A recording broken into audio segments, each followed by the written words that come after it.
Hello and welcome to That British Homestead. My name's Nick and today we're in the messy garage, which means that we're going to be planting seeds. I've got 7 seeds here that I'm going to plant in late July. Let's get started. Okay, so these trays are super good for planting peas. So let's get started. I've got a Monge 2, which is Shiraz, and this is from Simply Seeds. Let's get started. I'm just going to make a little hole in each of these. And it's important to make a little hole so that they are down firm enough so that you can actually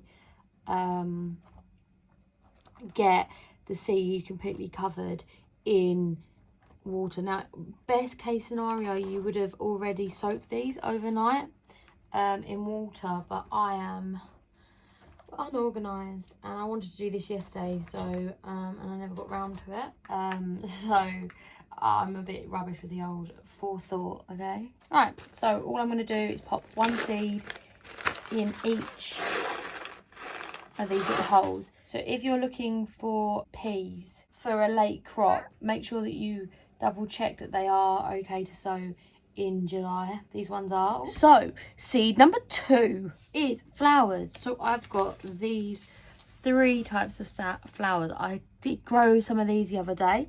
I'm going to go ahead and sow some more. I'm going to do 3 of each. First is cornflower. Cornflower gives you a little ball flower that is roughly the shape of a ball. I'm going to go ahead and put 2 in each of those. So remember, these aren't very big, so we don't want to put them too deep. Is cornflower, blue ball. This one is Scarlet Larkspur. It is a giant imperial mix.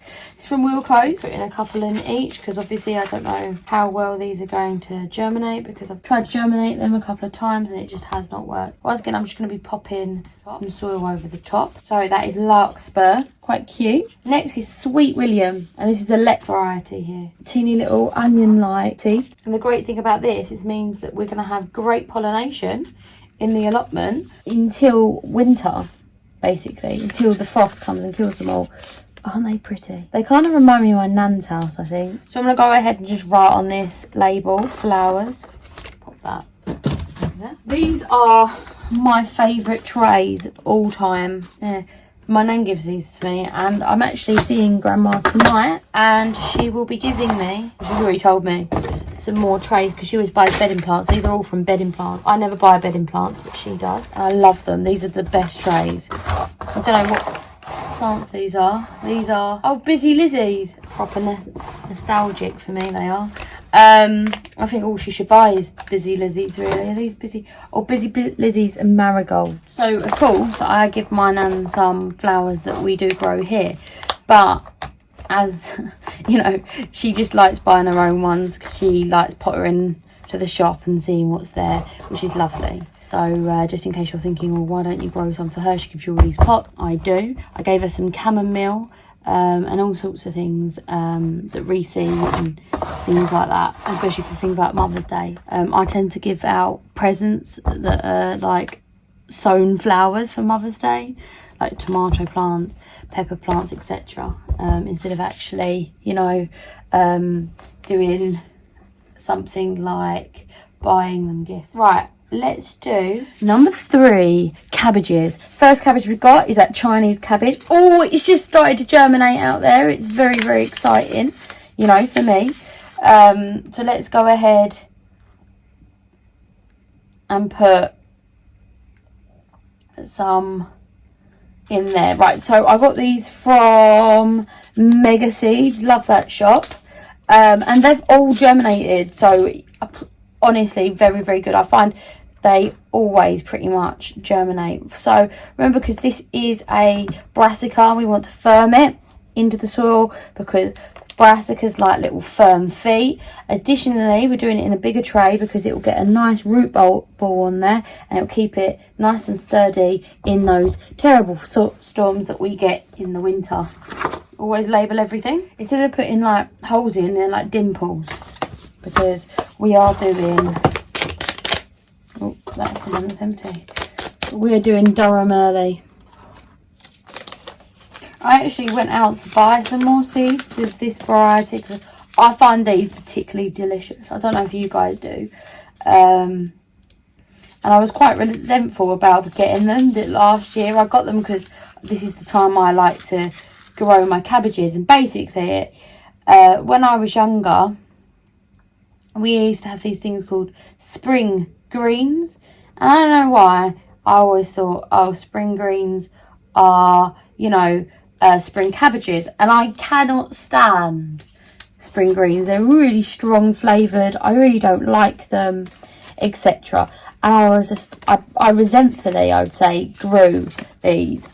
Best cabbage, honestly, best cabbage I've grown. Really tasty, absolutely amazing for a coleslaw. And I've eaten a lot of coleslaw. I actually cut this up, shredded it with some carrot, and I single-handedly ate the whole lot in probably about 3 sittings. It was amazing. I actually preferred eating this than anything else that I had for dinner. It was so good, like so good. I recommend it. Winter Jewel it is. Such a nice name. So that should be ready in April. No, January, sorry. Oh, Hungry Gap cabbage. Oh, exciting times. So this is the last of the cabbage that I'm going to sow this month, because obviously I want to spread it out over the months so that I have some all the way to fill that hungry gap. That hungry gap that you guys have to remind me that I like cabbage in, because in that hungry gap, it's a dark time of just cabbage and I get sick of it. But I'll have microgreens as well. Number 3. 3 is beets or beetroot, depending on where in the world you are from. So we have quite a few varieties. We've got Avalanche, which is from Mega Seed stores. Love that store. Mysterious ones that I've either saved from seed. I think these are saved from seed. I don't remember. I didn't write the label on them anyway.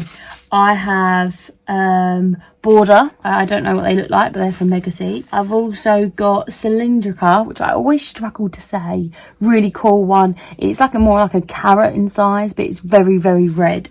Bit like bull's blood. And also we have Chicory, which I can never say. But this is one of my favourites because it's so pretty. There's actually quite a few to sow, so we're going to do quite a few packets. So this is Chicory, which is the stripy kind.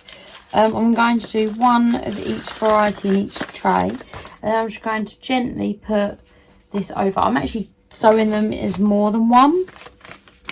So what they'll do is they'll grow together, make bulbs or like these like carrot-like things, and they'll push each other apart, and then you can go in and twist out the bigger ones and leave the other ones to grow on. But just remember that each seed is more than one plant. They actually grow more than one. So I put 2 in. Maybe you'll get 4, maybe you'll get 6. I'm not sure. Because each seed is not just one plant. It's a group of seeds. Once again, if you've got any tips or anything that you can help me get better at planting seeds and get more of a success rate, please go ahead and educate me below. I'm always appreciative, always. This is Avalanche. No, sorry. Yeah, it is Avalanche. So this is a white variety. I really like the white ones. This one from Mega Seeds has actually, whoops daisy, got a fungus coat. So I do find that these seeds are so reliable because they're so much less likely to get just rot away, which is really good. Before I bought from the seed company, I never really got any that had the fungus coat, but now I'm a fan of it. So looking great. Next variety is Border. Can you see this one? You cannot. I'll swap them round. There. So all I'm going to do is the exact same as what I was doing. These once again have the fungus coat on them. That's why they're white. Doesn't really matter, like some of them 3 fell in, it doesn't matter. Like I said, I'm going to grow them in groups anyway. But yeah, these are great little seeds, these ones. We'll see how many come up, won't we? And that's the big reveal of how good your seed company is. I'm not going to bother putting the varieties on. I'm just going to go ahead and write beetroot. It's because there's like a little space for you to do that. Oh God, I'm running out of space over here to put things. Number 5, wheatgrass. So, I don't know, I've never grown this before. So I'm going to have a little go. So I'm just going to do 2 to a cell. I plan to plant this out and grow it into wheat. See how good of an idea that will be later. Ooh. Once again, these are the ones you probably would be best soaking and then doing. Number 6, kohlrabi. Love this plant. It's really nice. I'm going to start. I do have 2 varieties here, but I'm going to use up my bargain seed variety because there's only a couple I've left. They don't have the name of the variety on there, and I don't remember what it is. We'll try these first. Once again, just little dimples. I want to do 2 per cell, and if I run out of these, I'm going to go ahead and move on to my other variety. So that's that one done, which is really good because I get to keep this, and I've got some seeds I want to save. I save seeds from my zinnia, so I would really like to go ahead and put them in a packet. So we're going to go on to, this is a purple variety called Ballot. It's an F1. F1 hybrid just means it's not a stable variety. And these are much bigger seeds, aren't they? Which means, yeah, you can actually save seeds from there. However, you will not get a true representation of the seed that you'll be wanting. So for example, if I save seeds from this F1, it won't be like the parent plant, but you will still get a kohlrabi that will be nice, but you won't know what it is. However, this is not an F1. If I save seeds from here, if I save seeds, like I took one of these and I painted the little flower with a paintbrush, covers it up and didn't let any other bit of pollen get into it, I would get a true representation of this